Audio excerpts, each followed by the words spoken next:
কয়েকদিন যাবত প্রচুর ব্যস্ততার কারণে এখন নিয়মিত আর ভিডিও আপলোড করতে পারি না। আসলে আমার বড় ছেলেটার পরীক্ষা, তাই তাকে বেশি বেশি সময় দিচ্ছি।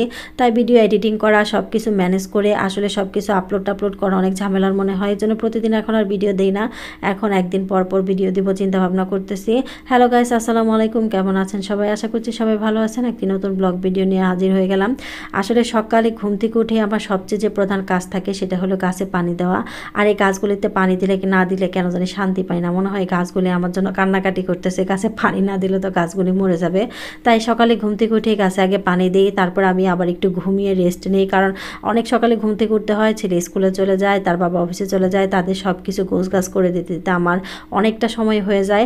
আবার মাঝে মাঝে না ঘুমিয়ে অনেক সময় ভিডিওর কাজ করি বা এডিটিং করি। আসলে এই কাজগুলি কখন করি, যখন আমার ছেলে বাসায় থাকে না তখনই করার চেষ্টা করি। দুপুরে ঘুম থেকে উঠে আমি দুপুরে রান্নাবান্না শুরু করে দিই। আসলে আমি দুপুর 12টা থেকে 12:30টার মধ্যে আমার যত কাজ আছে সব করার চেষ্টা করি। আর এখানে আজকে ফুলকপি, আলু, বেগুন, সিম দিয়ে রুই মাছের ঝোল রান্না করে নিলাম। আসলে আজকে বেশি কিছু রান্না করব না, কারণ সবসময় বেশি কিছু রান্না করতে একদমই ভালো লাগে না। আবার এত কিছু রান্না করার পরেও দেখা যায় যে বাচ্চারা এটা খায় না সেটা খায় না, তখন তাদের জন্য আবার আরেকটা কিছু করতে হয়। যাক, দুপুরের এই সময়টাতে ভীষণই আমরা মায়েরা ব্যস্ত থাকি, যারা কর্মহীন মা আছি তারা খুবই ব্যস্ত থাকে এই টাইমটাতে। তারপর আরেক চুলে আমি একটু জলপাইয়ের ডাল উঠাই দিয়েছিলাম। আর এখন তো জলপাই পাওয়া যাচ্ছে প্রচুর বাজারে, আর জলপাইয়ের ডাল খেতে কিন্তু খারাপ লাগে না, বেশ ভালো লাগে। তারপরে এখানে আরেকটা চুলায় আমি এখানে একটু ছোট মাছ রান্না করে নিলাম। জাহিনের বাবা এই ছোট মাছটা খেতে ভীষণই পছন্দ করে, এটা হাতে মেখে রান্না করি আমি। আর এটা ছোট ছোট ট্যাংরা মাছ দিয়ে আলু, বেগুন, সিম দিয়ে রান্না করছি। আর এখানে একটু ধনিয়া পাতা দিয়ে দিলাম। এখানে একদম এটা আমরা বলি ছোট মাছের চচ্চড়ি যেটাকে বলে। তারপরে এখন এক চুলায় গরম পানি, আরেক চুলায় ভাত উঠাই দিছি। এখন ছেলেদেরকে গোসল করাই দিব। ভিতরে একটু খাতে দিলাম, এখানে একটু নাম্বার আছে যে ওইখানে তুমি নাম্বার পারলে সবগুলি তোমার নাম্বার হবে আর পয়েন্ট হবে।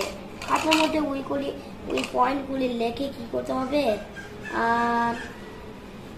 ওইটা লেখে ওইগুলি গুনতে হবে আর যোগ করতে হবে কত হয়ে গেছে একসাথে মিলে।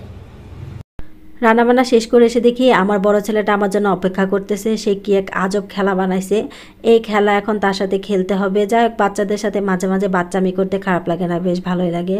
আর এগুলি আমার বাচ্চারা ভীষণই এনজয় করে আমার সাথে সময় পার করতে। আসলে সব মায়েদের সাথে বাচ্চারা সময় পার করতে অনেক ভালোবাসে, আর এটা আমি কখনোই মিস করি না। সবসময় ওদের সাথে খেলাধুলা করি, ওদের সাথে অনেকটা সময় পার করি। যাই হোক, দুজনকে গোসল টোসল করা, এখন তাদেরকে খেতে দেব। আসলে বড় ছেলেকে আলহামদুলিল্লাহ খাওয়া নিয়ে কোনো সমস্যা নেই মাশাল্লাহ, কিন্তু আমার এই ছোট ছেলেটা খেতে যায়, সেটা বিশ্বাস করবে না প্রত্যেকটা দিনই যে কি একটা ঝামেলার মধ্যে আমাকে ফালায়, সে কোনোভাবে খেতে চায় না।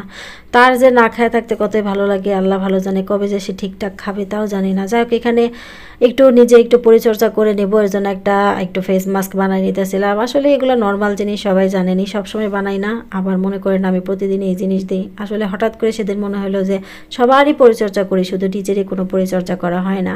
যাক, আজকের ভিডিওটা এই পর্যন্তই। সবাই ভালো থাকবেন, সুস্থ থাকবেন। ভালো লাগলে ভিডিওটাতে অবশ্যই একটা লাইক কমেন্ট করে দিবেন। আল্লাহ হাফেজ।